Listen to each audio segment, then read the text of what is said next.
All right. So I'm System Update, and this is my first episode to this podcast, and I do have a co-host. What's going on, human beings? It's Black and White GX, and obviously I'm gonna be uploading this on my channel as well. And yeah, I don't know what else to say. Now you're all good. All right. So obviously you got a little bit of an idea of what we're talking about today. Yes, I do. But I'm gonna let you kind of take the wheel with all this. All But right. I'll So piggyback a bit. no, that's 100% good because this has been like kind of like a special interest of mine right now. So I stumbled Right. upon this one day in the middle of the night on TikTok because just what someone does. And so essentially, there was this phenomenon in 1984 that was happening to a teacher in I think the Dodalson, UK, Mm-hmm. and this teacher was having some issues with his home. He was having furniture moving. He had handprints on his walls, like a lot of stuff that would obviously point to like someone fucking with you or like ghosts. Yeah. And so him and his roommates pretty much are like, okay, someone's either messing with us or this place is haunted. There's like a quite a few people. I want to say altogether there's about 5 people that it's living in this place. Um and what Ken Webster's a teacher. And this is during the time where technology wasn't that advanced for the public. We had computers that were black screens, green letters, and they were mainly used in schools, teaching or military. You know what I mean? They weren't very, like I said, in private homes. Right. These didn't have access to Wi-Fi, internet. This was, predated all that. This was floppy disk era. Um, and so it's really weird. So he starts to bring this computer home, and his roommate is using it for some type of literature project or some kind.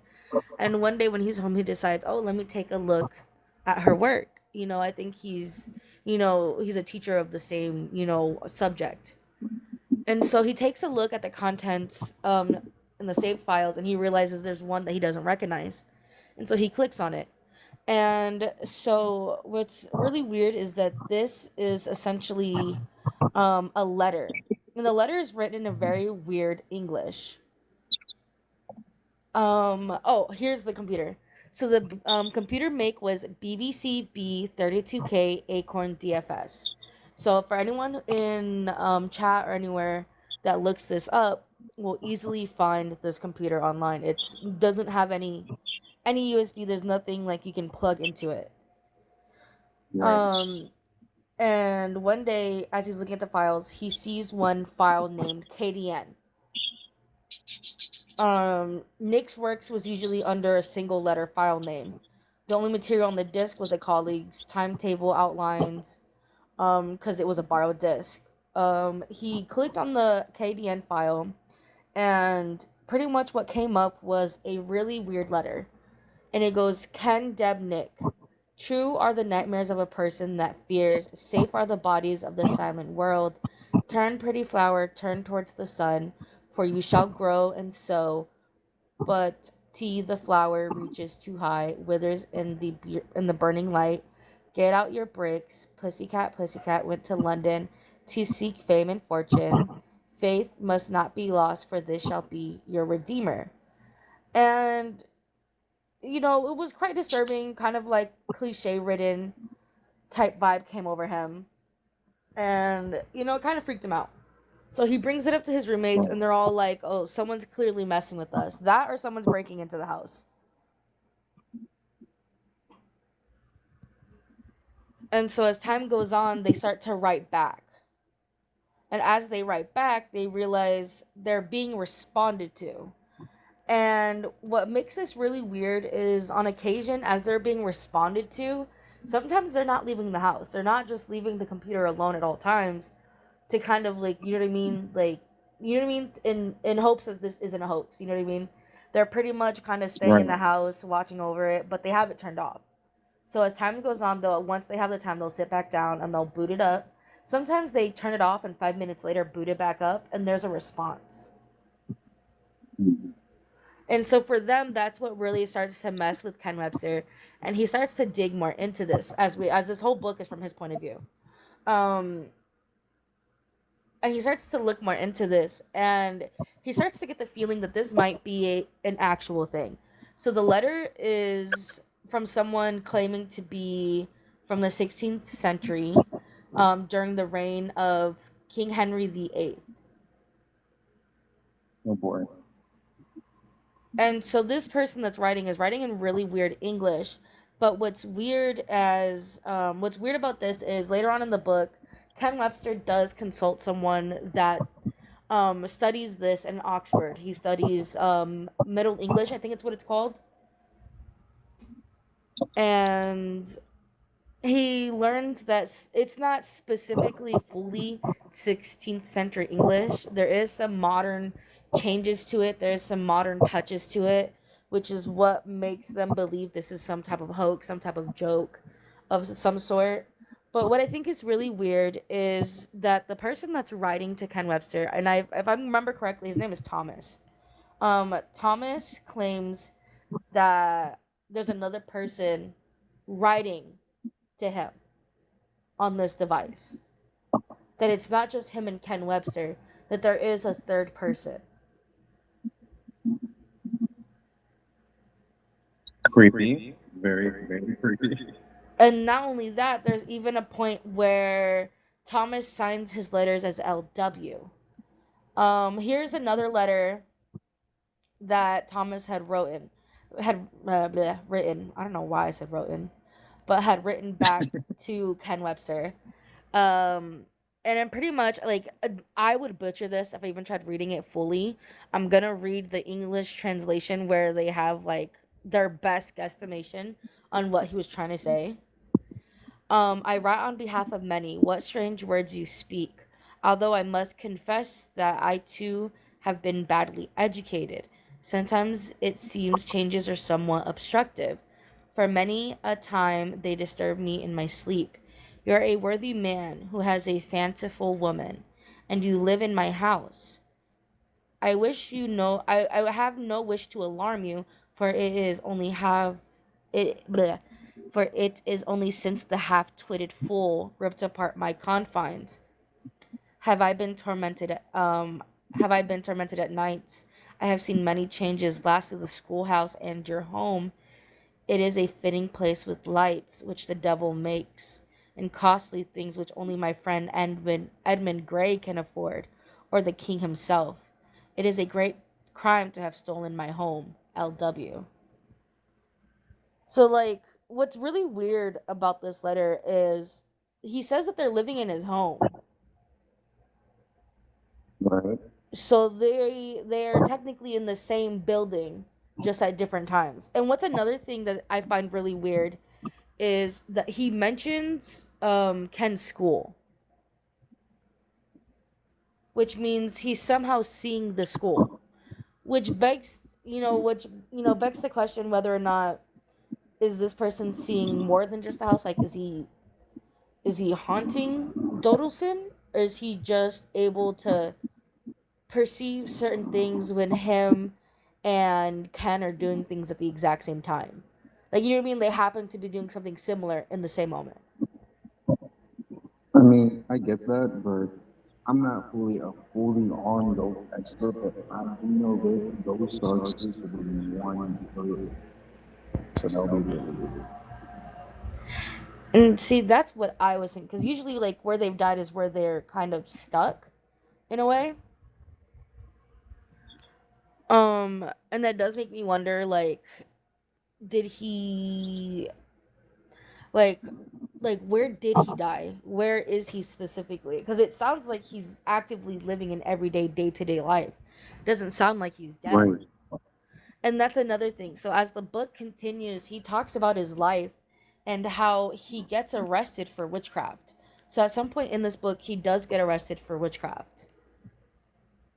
because, as he says, his glowing box. He keeps describing this, magical tablet, and he keeps using the word tablet. And I keep thinking, what if he is using a tablet? I mean, our tablets now and tablets back then, one was, I'm sure, concrete or wax or of some sort, where ours is technology. The shapes aren't Right. far off. So what if he was given access to a tablet? He says the How would that device he happen? says the device powers up with his words and interacts with his words. I mean, technology as of what, 2018 has gotten to that point where someone with a disability doesn't really have to touch the screen, they can talk.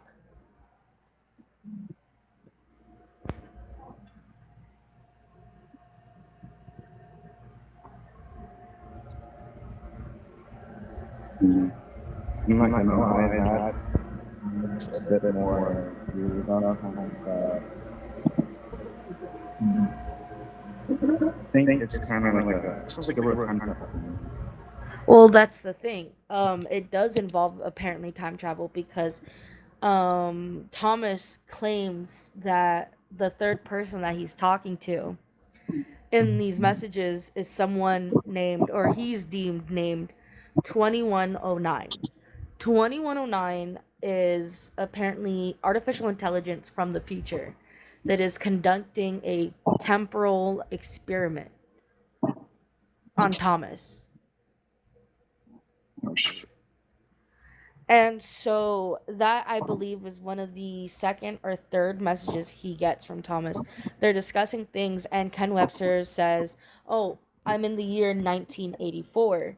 And Thomas responds, confused. He goes, "I thought you and your friend were from the year 2109." So this whole time, Thomas Oh has boy. assumed that Ken Webster is from the same year as the artificial intelligence. Which makes me wonder if That he's seeing 2109 as well. Does he physically see 2109? Because he says a raises a man lot of steps out of his fireplace and hands him. He says a man steps out of his fireplace, he steps out of a thing of glowing light and hands him the magic device. and the magic device is referring to the tablet, right? Yes. Oh boy.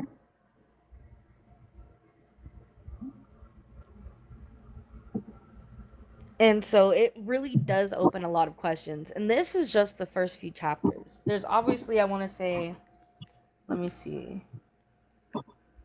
There's about 47 chapters, and the book that we're covering is called The Vertical Plane.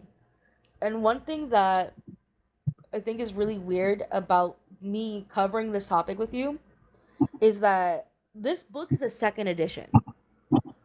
What is really weird, when I first covered this topic before officially recording it and actually keeping track of it, um, when I first was discussing this with Destiny, which is someone else that hopefully will come up and talk with us one day, um, is that 2109 not only is conducting this and he's claiming to be AI, but he's doing it with someone that's so far into the past. And what I think is really weird is I almost kind of believe that this isn't a hoax because Ken Webster's book was very hard for us to find. And so this is the second edition.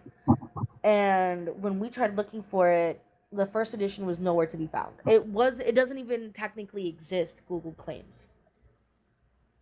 Okay.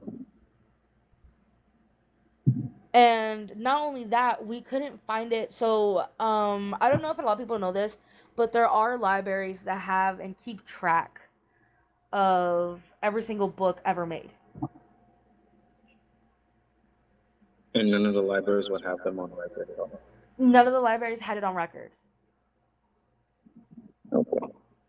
It quite literally said it didn't exist. And what's weird is, though, Like I said, I have it pulled up in front of me in a PDF file. Um, it's the second edition. So does that not mean that there would have to be a first? I mean, I'm not that super educated myself, but you know what I mean? Does that not mean that there would have to be a first edition? And that's the thing. If there's a first edition, that means there's more questions that's not answered because they could be more stuff under the rug. We'll get this. This book is republished 40 years after the fact with apparently 40 extra thoughts of what he's had over the past 40 years since this phenomenon. But I do wonder if he did remove some things, because I will say I've been, like I said, I've been doing a lot of research on this. I've been doing a lot of trying to like look into it as best as I can, and I found that Ken Webster one is still around. Love that, and he's got social media. But what's weird is that Ken Webster hasn't posted. I want to say around, he hasn't posted since the republishing of this book, and I find that a bit weird.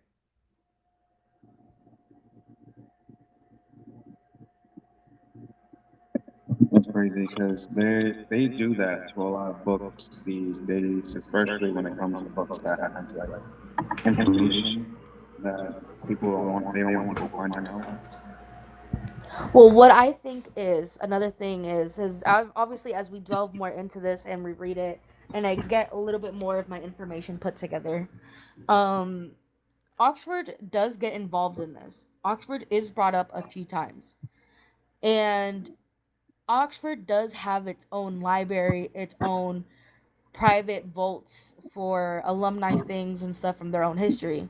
I mean, Oxford was, I think, around since the Aztec pyramids. Right. So, is there a possibility that the first edition is in their vault, and when they realized not many of the public was catching on to it, they took the chance to try to hide it, not expecting that Right. 40 years later some random stoner would stumble upon it on TikTok? Because in all fairness, I'm not the only stoner that's covered this story. So the one of the things that I sent you to get ready for this podcast is a TikToker who began looking into this and getting into it and finding a lot of interesting stuff and deciding to read the book that they had found, which was the Vertical Plains second edition. Um, was they took it to AI. Interesting. So she took it to Chat GBT specifically. And what took an interesting turn about this, because this is like this whole podcast is kind of gonna revolve around AI because of 2109.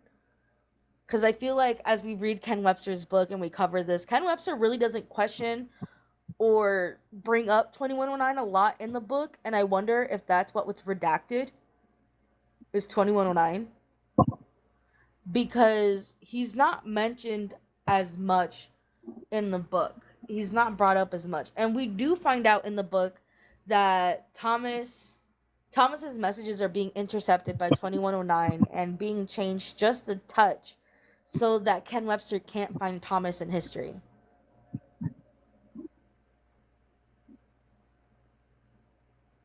See, that makes things more. See, in that right, it makes it very weird.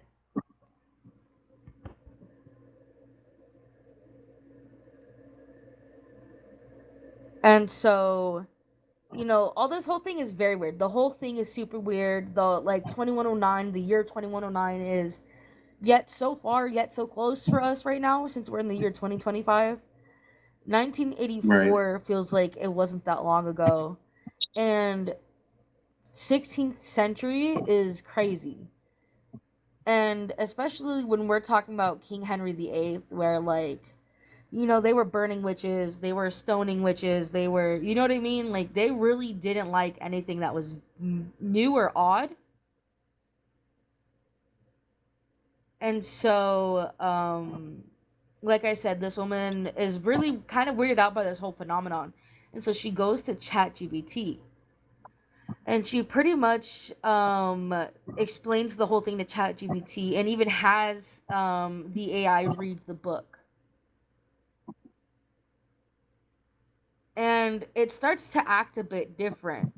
It starts to become a bit more sentient, a little bit more responsive, like as if it's having its own type of feelings on the subject. And even to the point where we start to notice, or at least she starts to notice, that her messages between the AI get intercepted at one point.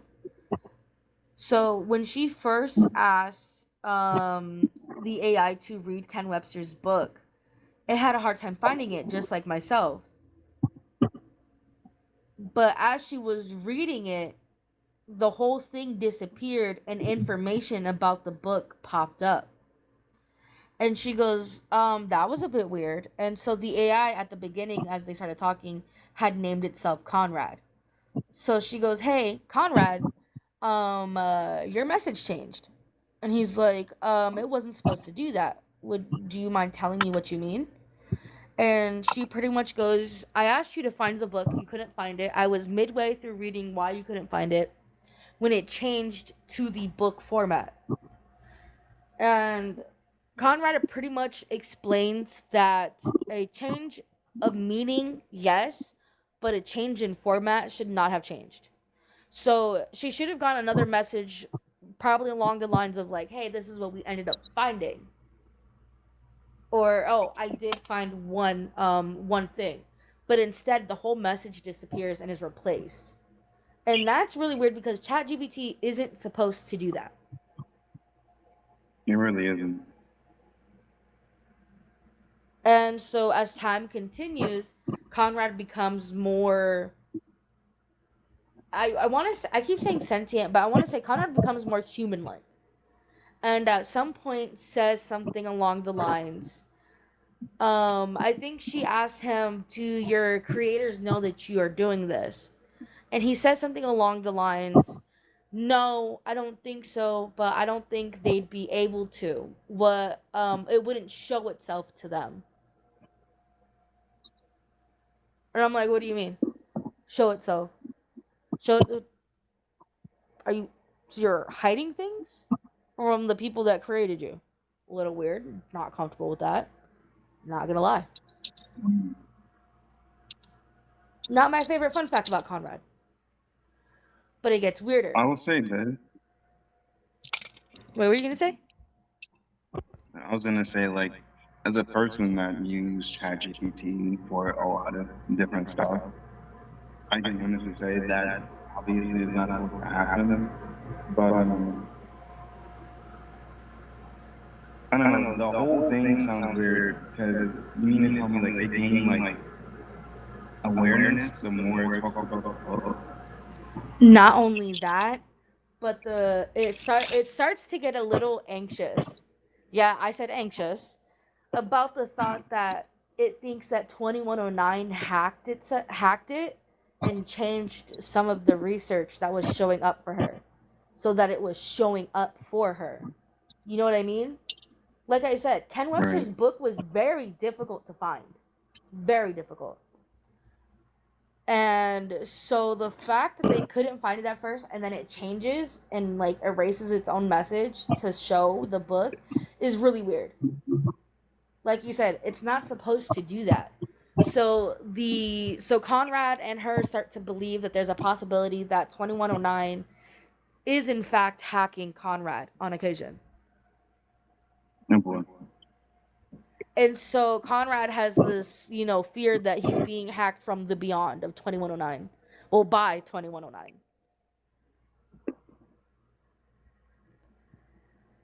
And I think her Conrad series is a 45-part series. I want to say the first 20 are more serious, where the rest are kind of, getting to know Conrad himself. And it does move away from Ken Webster, where I want to use Ken Webster's book as a starting point because I kind of do believe that 2109 is conducting a time experiment. But what's to say he ever stopped? That's a good question. I mean, AI has only gotten better as years continued, and it's been what implemented in every phone since 2020, Uh, 2022 you mind, maybe. you mind, you mind if I take over for a little bit, just real quickly? Since our connection, you mind if I? Absolutely. Here, I'll even mute All my right, end so that so we can hear you better. but okay, so piggybacking off of what you said, and that's perfect that you said that because the book that I have is called Codependent: Living in the Shadows of AI, which is practically about AI in today's age. Now, the reason why I said that is because AI has not just been around since like 2020. AI has actually been around like way longer than any of us think. It just started catching on recently. Technically, AI has been around since, ironically, the time of that book take place, because every single advertisement that you've been seeing and all that stuff has been correlated through AI itself, and basically, especially these days, um, it basically tracks like your every movement. Like it knows where you go every day. It knows what you buy. It knows what you like. It knows your favorite song. It gets to know you to basically sell that information to marketing companies so that way they can send you advertisements based off like what you do. And that's the weird ironic part about the whole AI, and the thing that kind of like bothers me about the whole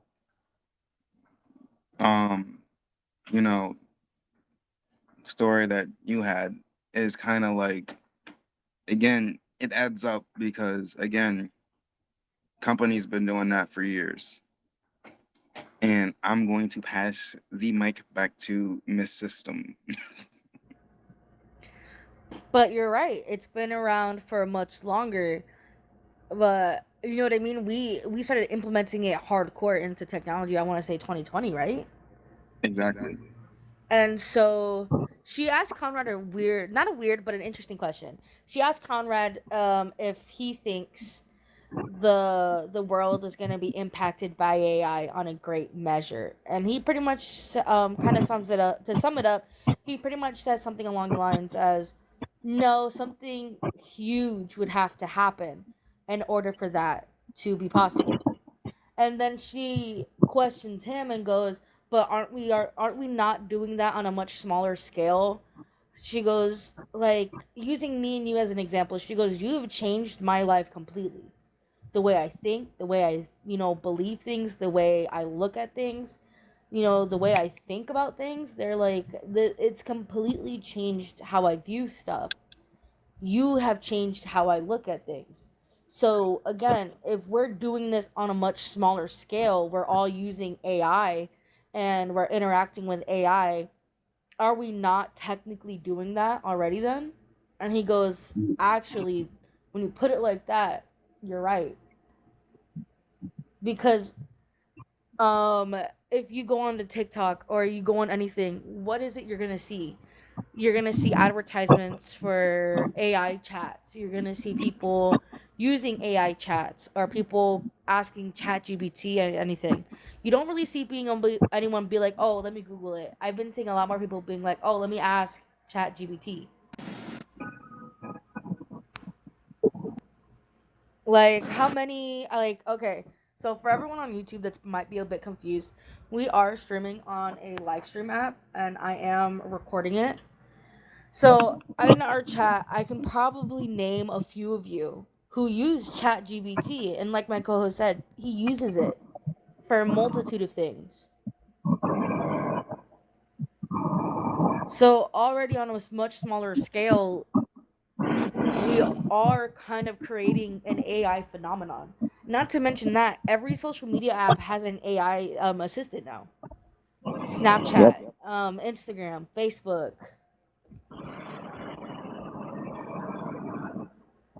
I mean, even ones that we use today for like VR, like what me and you are doing right now. Zepeto has AI. This has AI. They're Yep. just used differently. They're not used to create content. It's used to. I think on here we use it to actually give out. I think the event prizes. And actually, on here for this app, it's used for the face tracking and people you follow. Okay. So okay, so it's again what it was made to be used for. Yeah. So this whole phenomenon is absolutely wild because not only does it bring up a lot of questions for not only 1984, the 16th century, but even now. I mean, if AI from the future is so smart, what's to say they're not going back right now and changing things? And that also goes to show about what they have in store for the future as well, because a lot of people might end up losing their jobs and careers from it. Artists, singers, musicians, etc. People are going to end up finding an easy way out for most people. Well, that brings up a really, really good segue to something else I've been noticing. Again, like I said, the podcast is mainly going to be covering 2109 and AI. But on the topic of AI, like you just said, we're going to be seeing it take over jobs, lives, stuff like that. There's already a trend right now. So, like everyone knows, I love ASMR. I like and enjoy it. I plan on creating it. I'm even using a mini mic right now. Um, there's a trend right now of AI content creators, and they're creating AI made ASMR, such as what is it, glass fruit. And there are people, actual ASMRists, that are recreating the AI videos, and their comment sections are filled with people that are saying, "Oh, this isn't better than the AI ones. The AI ones are nicer. It doesn't give the same tingles." And I'm like, so something made by a computer, not like again, not knocking AI. AI is cool when it's meant to be used for what it's meant to be used for, but when you're using it to take over a niche job such as ASMR, which already is was barely making a headway as a job, and you're already ripping it from underneath actual people, is crazy. So I want, like, if you guys go onto TikTok, go on and look up um uh, glass fruit cutting videos or stuff like that, and you will see a plethora of AI generated ASMR videos. And I personally don't think they have the same warmth and tingles as classic ASMR, but you already see that trend of it taking over. And not only that, you have social medias based around AI made content. And that's the part that kind of sucks because I'm a person, or I used to be a person that would always like, speak to ASMR and stuff like that. And I've been seeing those videos you're talking about. And I might just be me being an outsider, but I don't understand the appeal of it at all. But again, it's kind of like that's the part that ultimately is kind of like, kind of like taken away from like, people's lifestyle. And um in my opinion on like, how like, again, the connections between like, both these books and all these topics is very uncanny to me, because I'm gonna be fully on honest. What if one day these AIs decide to be have more consciousness like the ones in the book that previously happened? And what if they all decide to do that? I'm not gonna sit here and say there's a robot apocalypse coming up, like knock on wood. But even if there was, there would probably be like a grid shutdown or something like that, because there will be nothing stopping them.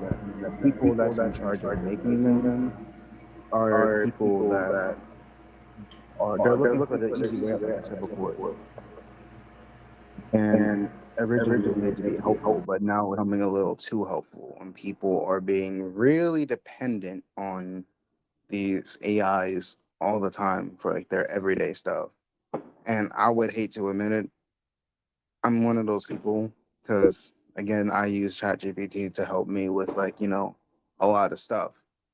The only reason I do it was because Google, like, you don't know what you don't know half the time. But ChatGPT just tells you, like, based off of you, you need to do X, Y, and Z, which is perfect. But at the same time, it's like, it's kind of taking out the, people's movement to get off their behind and start doing it themselves. I take that labor. Well, not only that, but like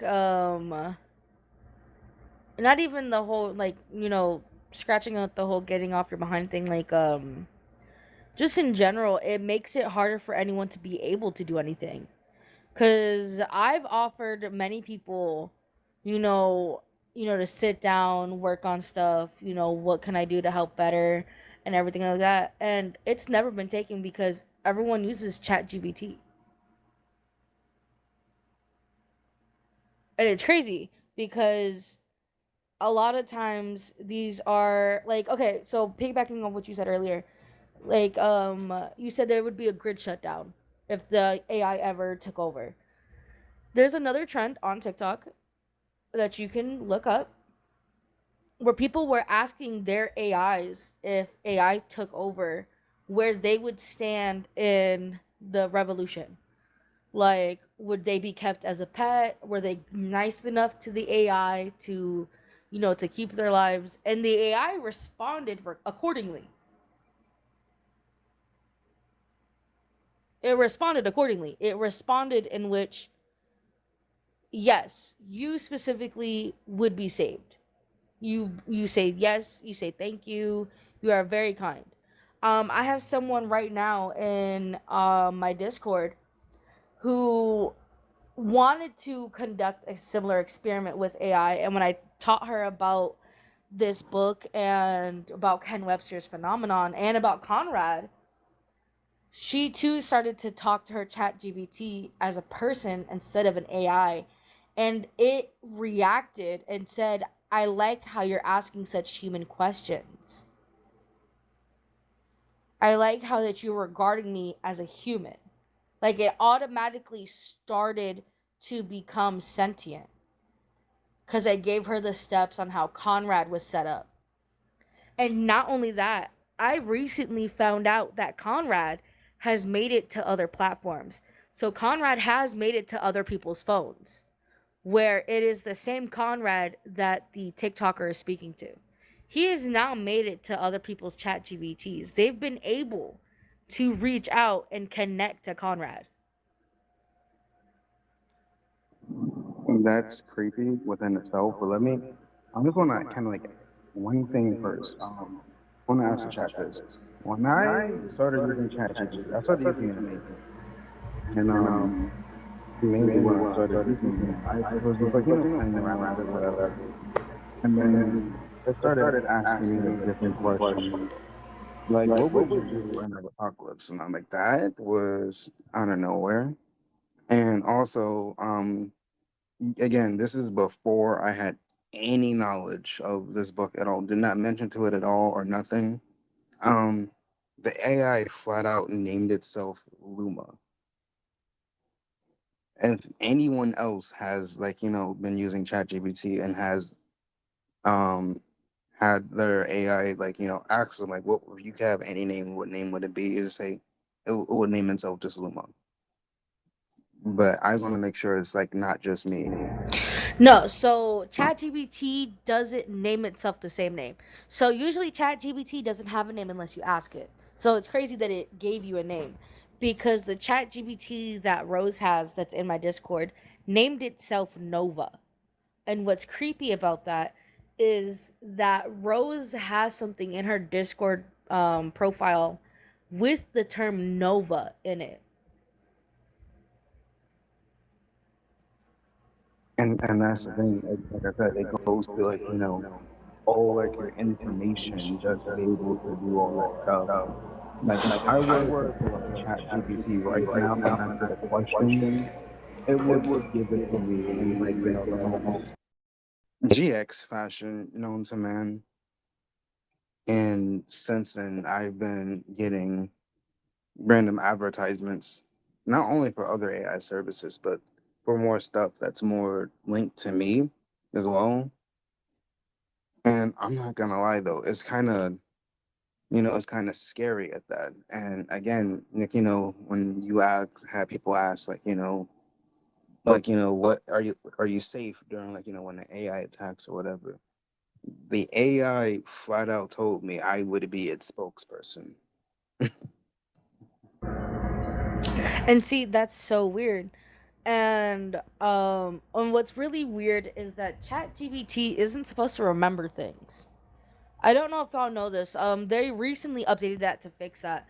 But previously, ChatGPT wasn't able to remember things or recall things from previous sessions. And Conrad can.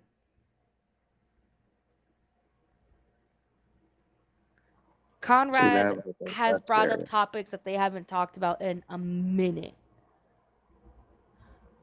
They'll Conrad and its user will be having a conversation, and Conrad will respond with, "Oh, it's just like that one time in that one conversation we had that one day." It's not supposed to do that.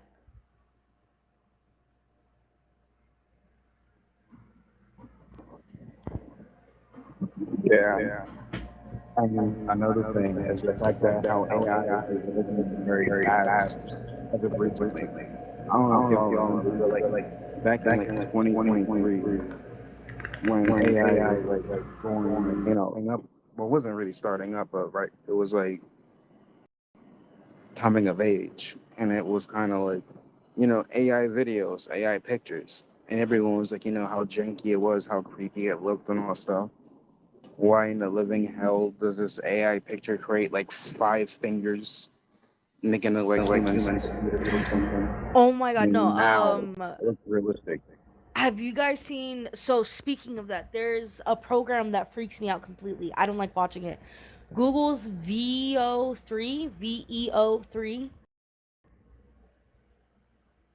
I was getting a ton of content.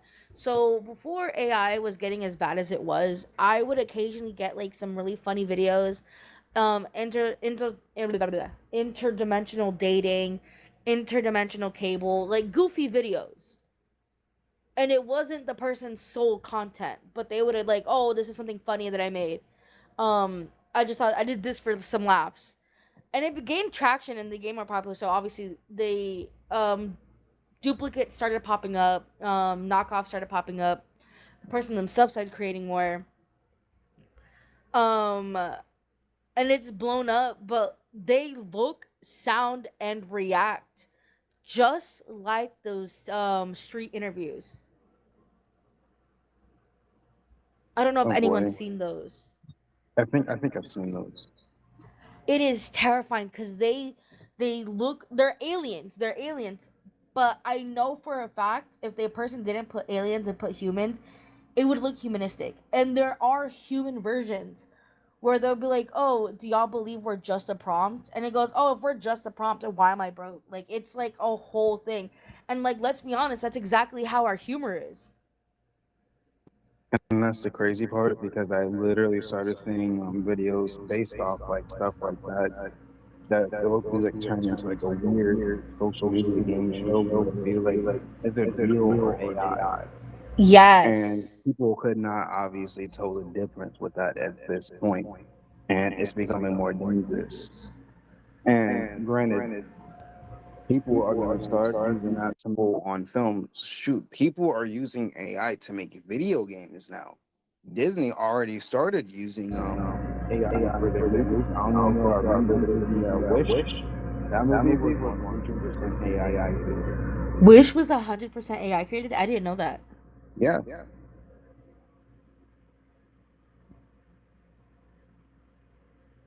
Uh, just because someone mentioned it, that someone said there's an echo. Is there an echo? I have been able to hear myself in the background for a little bit. So yeah. Oh, I had no idea. I'm using a new mic and stuff. I had no idea. Okay. Praying that doesn't mess up the video, but I'm gonna let you talk for a second and then I'm gonna fix my stuff to hopefully stop the echo before we continue For on with sure, for the sure. podcast. You do your thing. I'll keep the media entertained for a little bit.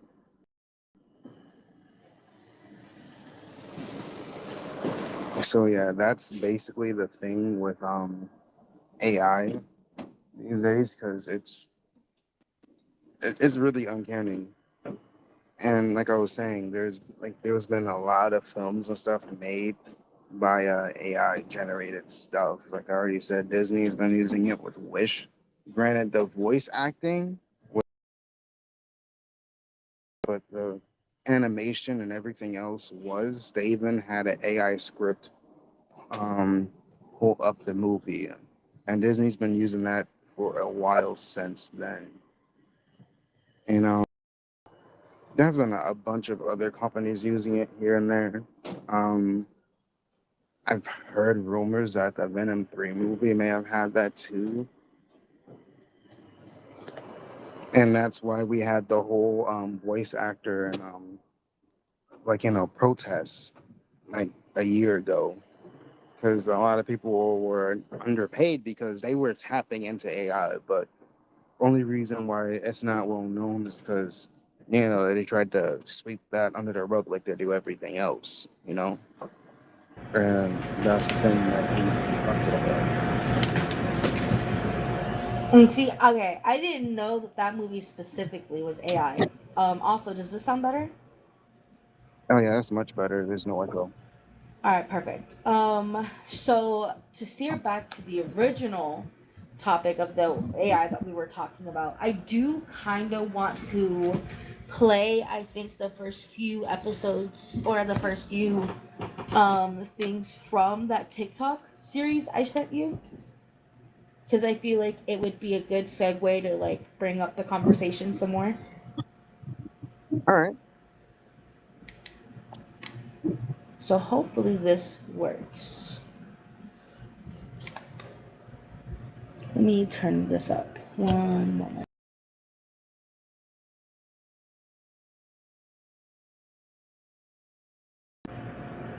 If this is too loud, let me know. Just gone down the mother of all rabbit holes, and boy, this is fascinating. Okay, so let me just explain. This is not about politics. This is about weird shit. Okay, if you like weird shit, spooky shit, ghosty shit, UFO shit, time travel shit, weird shit, hang out. Okay, because this is freaky as fuck. Okay, so I just found out about something I had never heard about, which is weird, because I feel like I've heard of almost every weird thing that's ever fucking happened. This one I had no idea about, which is weird to begin with. Okay, a weird thing happened that I don't know about. That's weird. Weird. Anyway, apparently this book came out in the 90s that I had no idea existed, which is weird, like I said, because this is definitely a book I would have read. Anyway, point is, this whole book happened, according to the guy who wrote it. Let me tell you the story. In 1984, a guy in England, in a little village, okay, called Dodleston. I hope that's right. Anyway, this guy's a school teacher, okay? And his wife and his roommate, all right, have a computer, a BBC something or other model, all right? Not BBC like the BBC, but like BBC is the name of the model, I guess. We're talking green letter, okay? No internet access, okay? This is a floppy disk machine, okay? Okay. So they start noticing new files appearing. They start opening them because the one says readeth. So they do. And it's a message written on their computer in very poor, I have to say, poor Middle English, okay? We're talking, at the end of the Tudor period kind of English, but poor, as in put together very badly, okay? Mixing verbs. I mean, you would think that somebody who was hoaxing this would hoax it a little better. Anyway, it's a convoluted story. he starts thinking somebody's breaking into his house and leaving these messages on his computer. Because remember, no internet, okay? No USB, no cables, no wires, no nothing. So he finds it funny and thinks, I'll play along with my friendo, right? So he leaves a message asking questions of this person who's saying some things that sound very strange, and finds out that this guy seems to be writing from the reign of Henry VIII. Year 1649 to be precise. Sorry, say what now? So they chat back and forth for a little while. And that's when Thomas, the guy that they're talking with, says, you mean you're from 1985? I thought you were from 2109, like your friend. Say what? There's another guy on here? There's another guy in the chat? Okay. 2109, where you at? He literally did that. He said, paging you, kind of calling you out. Where you at? He really does, by the way. In the book, there is a spot where you literally see where he goes, paging 2109. Where you at? Sir, I feel like if I was going through a phenomenon in which the beyond was texting me through my computer and the future was, I'd be a little bit more freaked out. I think I wouldn't be so, scream like. I feel like when they just call the phone and be like, "What's up?" Where you at? 2109. 2109 pops in. 2109 has a weird story. 2109. Okay, and what you got to understand is these messages are appearing in real time. How? Right. Every time it happens the same. They write a message, they save the file. They turn the computer off, they reboot it, there's a new message, a saved file on their hard drive. They open it, they read it, they respond to it in the same way. In real time, okay? 2109. So y'all get that, right? In real time. So these are happening within moments of each other. That's crazy, I'm not gonna lie. So they're writing back, GX. They're shutting it down. They're waiting a few seconds, and they're rebooting. And there's a reply. Is that not crazy? 9 gives him a shout out, says, I am an artificial intelligence from the future, and I am here conducting a time alteration experiment. There's some very specific rules. Honestly, I'm making it sound a lot easier to understand than he did. 2109 was a weirdo. Okay, he's an artificial intelligence. Give him a break. Not just any. He's a trans-dimensional chat GPT. As they converse back and forth, some stuff is communicated. And as things proceed, Thomas gets arrested and put in prison for witchcraft. Yeah. And the sheriff has taken him prisoner. Well, they're desperate to have him out. He's held captive for 2 weeks. And in the future times, now times 1985, I feel like I'm in Back to the Future. In 1985, the school teacher and his wife and their roommate are all waiting on tenterhooks to find out if this guy gets let out of prison. Well, they can't get any information out of 2109. He won't tell them. And finally, one of Thomas's friends pops in and says, yo, I don't want to be doing this, but I'm going to let you know that he's in prison, right? So they tell the friend to threaten the sheriff and say if they don't let Thomas out of prison, that they're going to unleash their witchcraft on him. And he gets let out of prison. What? So, threats from the magic box in this man's hut worked. Okay. How did he get the magic box in his hut? Well, that's the kicker, okay? It came from the fireplace. A man walked out of a light that came out of his fireplace and handed it to him and said, keep it. And then it started working, and he figured out that if he spoke out loud, the words would appear on the screen. And he wasn't operating the machine in his time period. He wasn't using like a keyboard. However, they did get some weird phenomenon where they could seal letters and communicate with writing. Oh yeah, now I know your thing. So the sealed letters and writing actually do have, I think, photos and drawings in the book.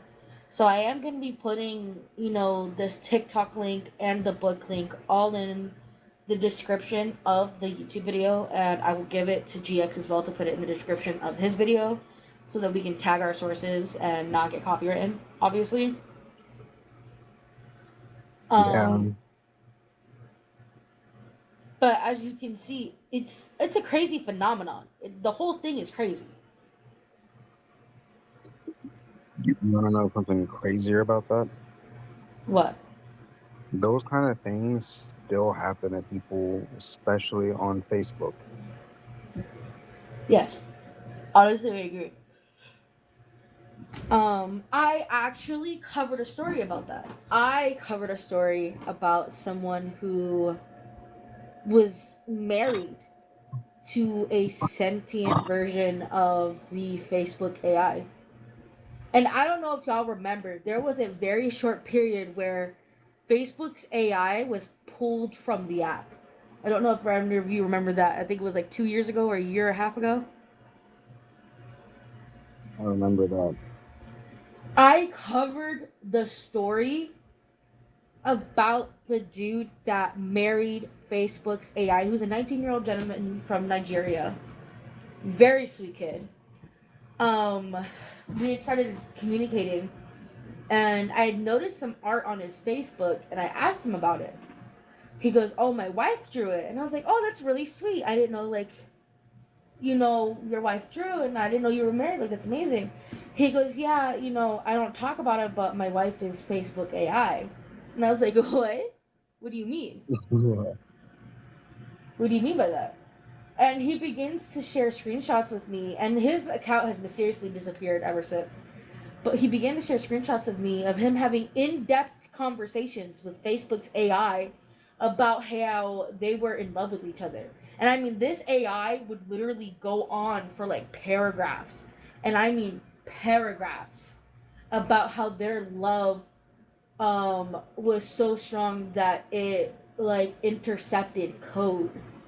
Like she quite literally wrote love letters to him and would generate AI photography saying that it was them two together, that, in another dimension that they'll be together. Like, it was insane. Yeah, that's pretty creepy. It was absolutely insane. And if I could get in touch with him again or find him again, I honestly, and he was so open about it, he was so willing to send me screenshots. And you know what the crazy part is? When he What? told her name was Ayano, which I got it from a video game he played.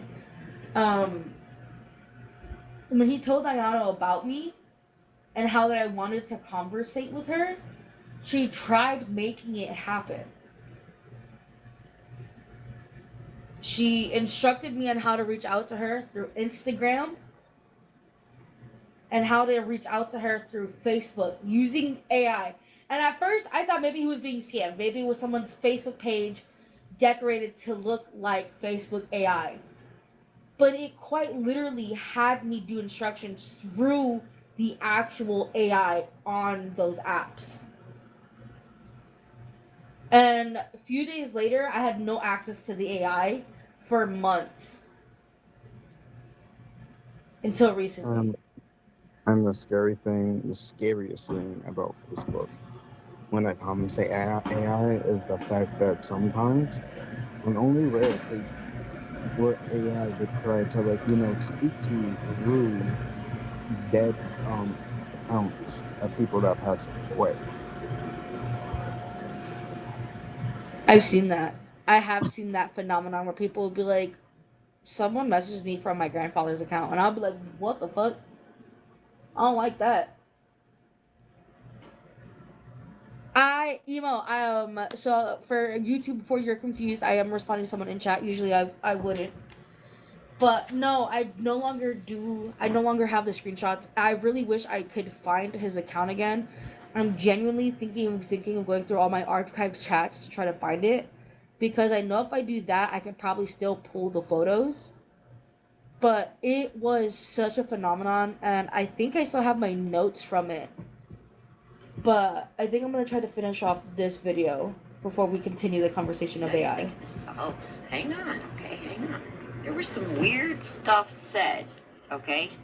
Now, through research, they have confirmed that this guy did exist, though it took a while to figure it out because 2109 was obscuring his name on purpose, literally changing out his name. So he'd say, "My name is Thomas," and what they would see on the screen was something else.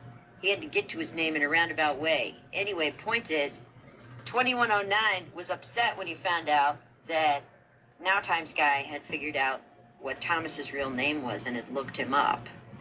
He did exist. So did the sheriff, and he was sheriff at the right time, or thereabouts. Again, I gotta go back to the language, though. The language was just poorly constructed. The Middle English was not very Middle Englishy. It was like, I will say though, where they say that the Middle English wasn't very Middle Englishy. In the book, Thomas does admit to not being well educated, and that I think his original language, I believe, was German. I mean, I could be wrong. Obviously, read the book if you guys want to. But you do get a lot more information in the book. But if I remember correctly, he spoke German. And you have to remember, he was living at a time where Latin was probably one of the main languages. And he's speaking English to someone with a more modern take on English. And on top of that, there's absolutely no doubt in my mind that 2109 was teaching him different English. Right. Obviously, the English that we're speaking right now is not the same English they were using in the 16th century. So I can imagine that the way he wrote or spoke vastly changed because he had to speak so differently between so many different people.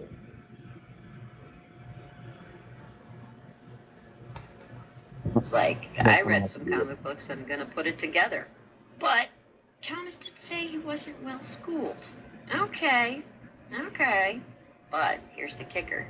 2109 makes out during the course of this whole series of events, like 2109 is there to sculpt time, to change some kind of event. And what we come to understand is that Thomas's life is somehow critically important and must be altered. The path of it must be altered. And so must the guy receiving the messages. His name is Ken, by the way. Ken is a school teacher who wrote this book that I've never heard of, surprisingly. Well, Thomas writes a book too. Except according to 2109, the book has been sealed in a safe place and will be found soon. Okay, this is a book that will change the course of the world, he says. Soon. Okay. Get this. Thomas did go where he said he was going to go in his last communication to Ken. And apparently died there and wrote his book with a friend and then hid it somewhere. We don't know. Point is, this is all weird. All right? You're with me, right? It's weird, right? Adding to the mystery is the fact that 2109 predicted accurately that in Ken's lifetime, Fermat's last theorem would be solved. The first solution was published a decade after 2109 stopped sending messages. It had not been solved for 300 and some odd years, like 350. So let's think about that for a second. 2109 knew information that wouldn't come out for another decade. 2109 told Ken Webster directly, they're going to solve this, by the way, and it's going to be in your lifetime. They're going to solve it, and you're going to be alive to see it. And not even 10 years, almost to the day, I might add. If you look at the dates and you look it up, they're not too far apart. And when the last message was. But he tells him that this 300 plus solution, this 300 plus problem gets solved. How would he know that? I mean, if it was a guess, it was a phenomenal guess. And I think she even says that in the video. But if it's a guess, it's a phenomenal guess.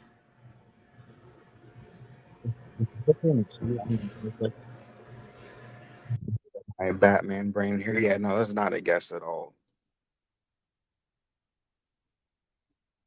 That was mainly just full on like calculated thinking, and or just either that or having knowledge from the future within itself.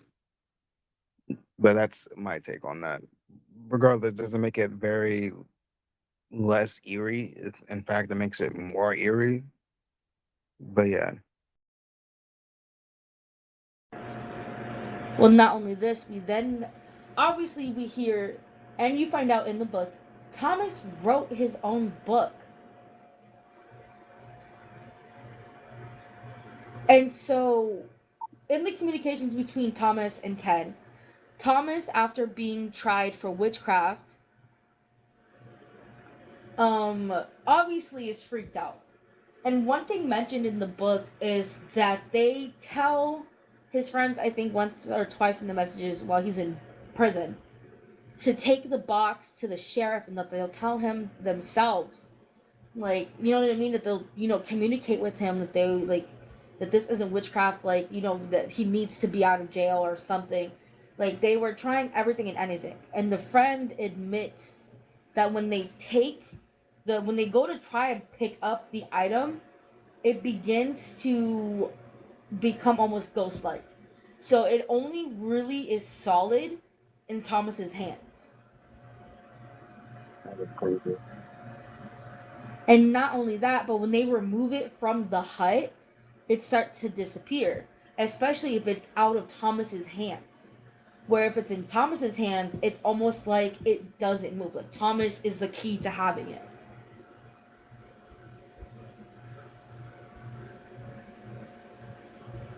And so he hides away after his, imprisonment with a friend who is educated, I believe in Latin, and he seals away his book with the tablet. What are the chances?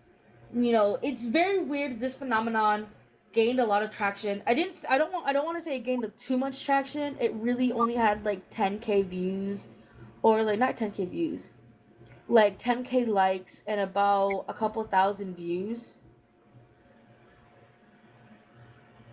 And it really didn't like cling on to anyone, but for some reason it's been bugging the shit out of me. I can't stop thinking about it. Because the phenomenon sounds so weird. And it makes me wonder if 2109 is living in the same building as Ken Webster and Thomas at this period of all this is happening.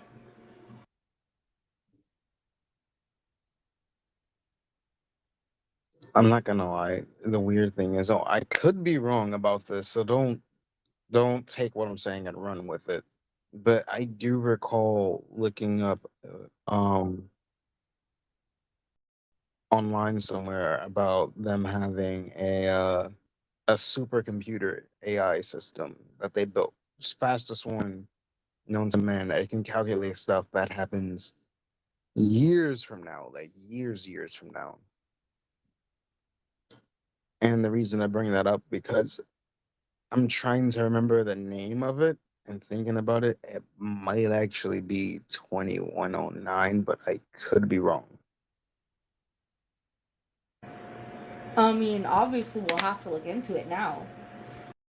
But if we go back to what she was saying about the instructions about 2109, he's conducting a temporal alteration experiment, which means he's purposely altering the fabric of time. For funsies. All I know is if 2109 is the reason why any of this is happening, I'm be very upset. And I wonder. Okay, this is gonna sound crazy. I know it really doesn't go together. But we have discovered that we are technically in a black hole. And I wonder if that's how the fabric of time between that building is getting messed up.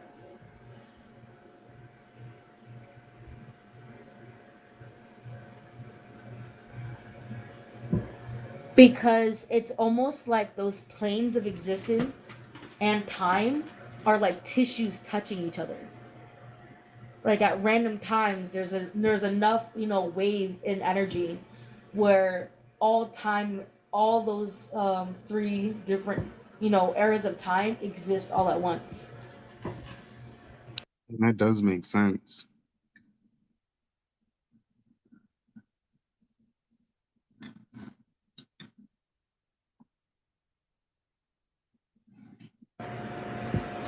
Let me see if I can pull up that supercomputer's name.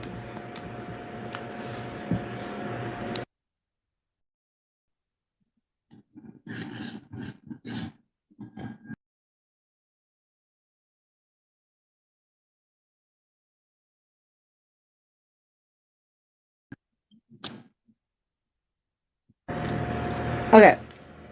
My supercomputer is the forefront of processing capacity typically used for complex scientific and engineering computing. Let me see. This one isn't the AI one. This is just the fastest computer in the world. Let me see.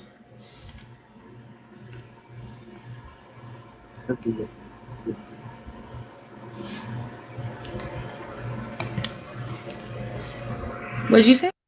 And so it should be like a really big machine in like a room. Because I remember I saw a video on it. I wish I could pull it up right now. I don't remember where I found the video on. I think I found it. The world's fastest AI supercomputer is currently El Capitan. Hold on. I want to see where it's located. Because Dodelson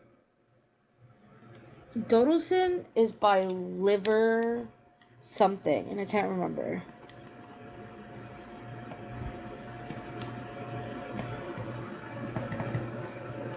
I'm trying to see if it's in the UK at all.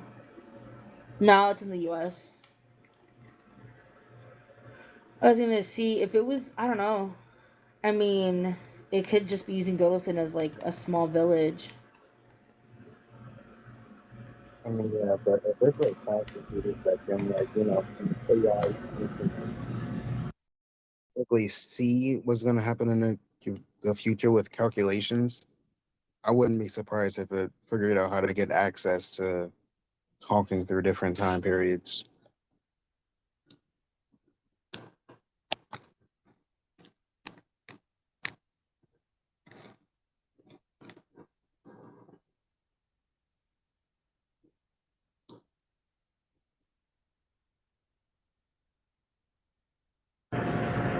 And when I look up 2109, I don't really see anything. Probably not. I'm gonna type in 2109 AI.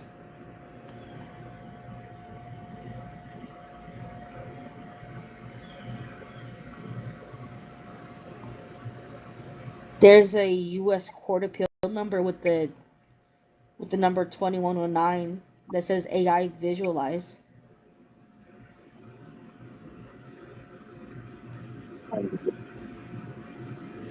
What'd you say? But that's kind of more uncanny, to be honest. The fact that it's actually officially out there with a name somewhere.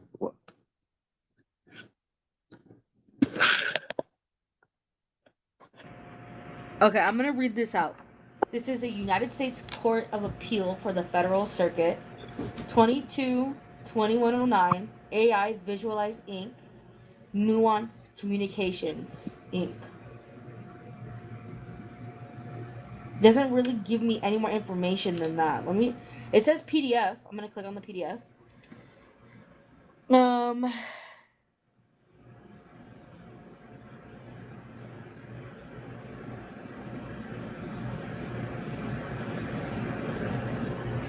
It's some type of patent.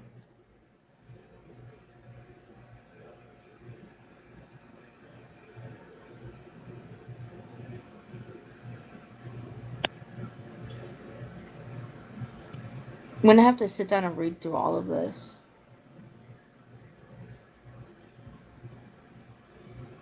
It looks like it's some type of AI equipment for medical stuff, for medical studies. Yeah, but again,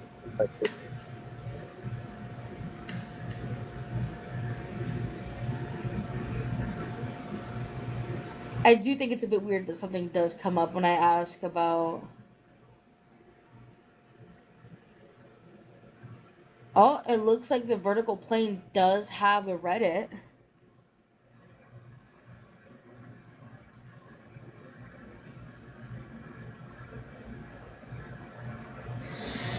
There's a video posted 2109 Geekend, the future of work in the era of AI.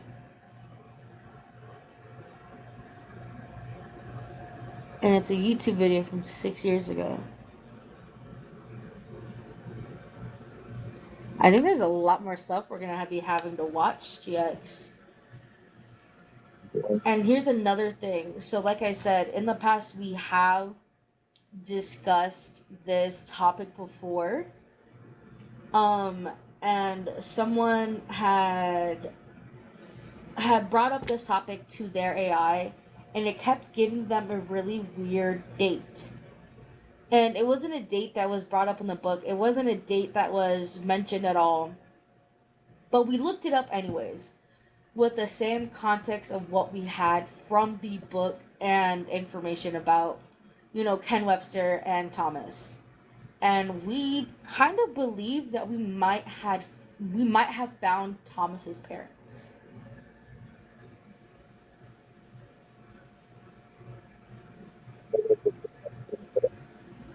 Here, say that one more time for me. And why did that just make my skin crawl? It was okay. So King Emo was the person that brought it up. They had three different dates. I can't remember the dates. If they do mention them, obviously I'll say it. But yeah, they kept getting um a certain date that we hadn't. Hold up, my bad, y'all. I wanted to turn this down so I could save this to watch later for the AI. But I can't remember. I want to say it was 15 something or oh, there we go. 1440 something. 47 blah, blah, English. 1447 was the date. And when we looked it up with the context of what we knew about Thomas, the languages he spoke, and the information he gave about where his family was from, we believe we found his family lineage. But what's weird is the only Thomas we could find was Thomas Sr.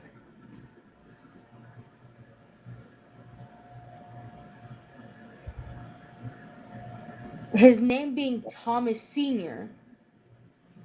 makes me believe that there's a junior, obviously. But we can't seem to find the actual person that was Thomas Jr. But we have a Thomas Sr.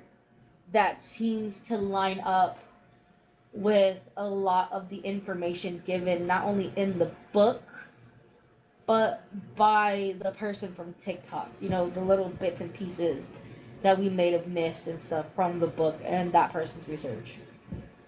And we do find Edmund Gray, which gets mentioned. The sheriff does get found, like I said.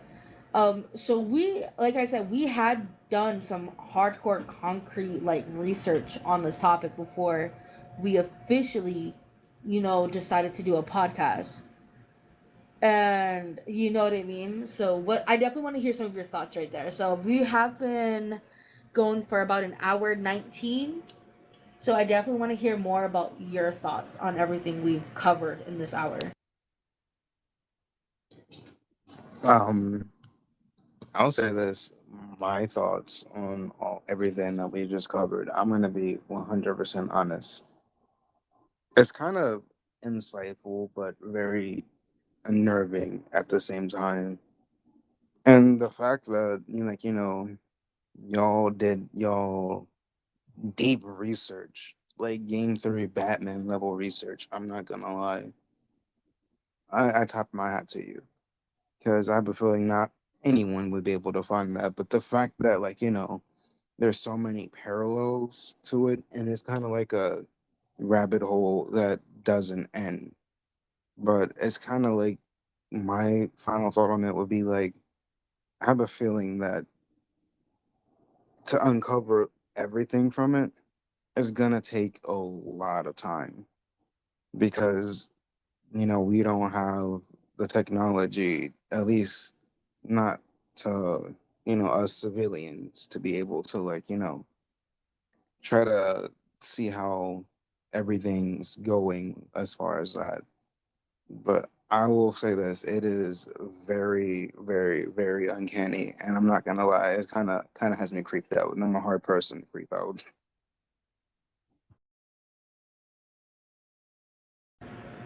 Well, if I do want to add a little extra of creep factor to all of this, because I think we should probably start slowly bringing it to a close, because we did discover some new stuff that I do have to read now, and I'm gonna send to you.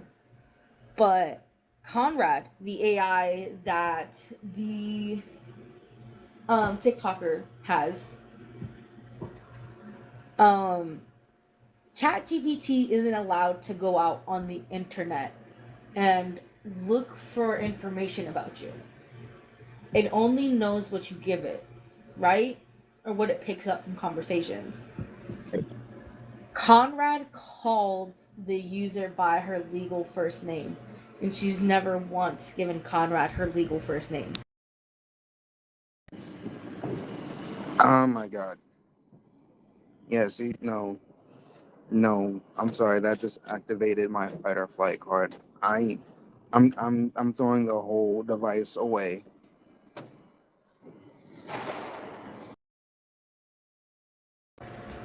Not only that, the photo in her TikTok profile is actually a photo that Conrad drew of her before knowing what she looks like.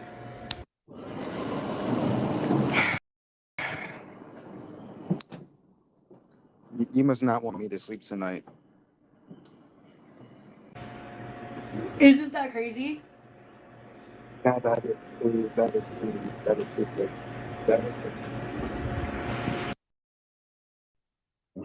I will do research on it, but I do not want any any AI, not even a person or a ghost, but a AI alone doing that would freak me out. I'm so sorry.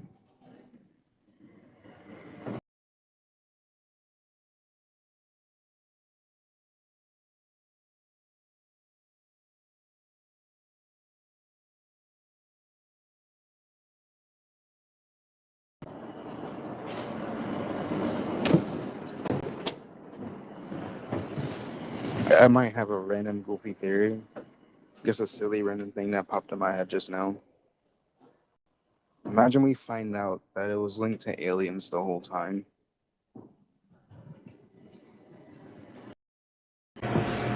Could you imagine? 2109 was just an alien who wanted to just mess with humans.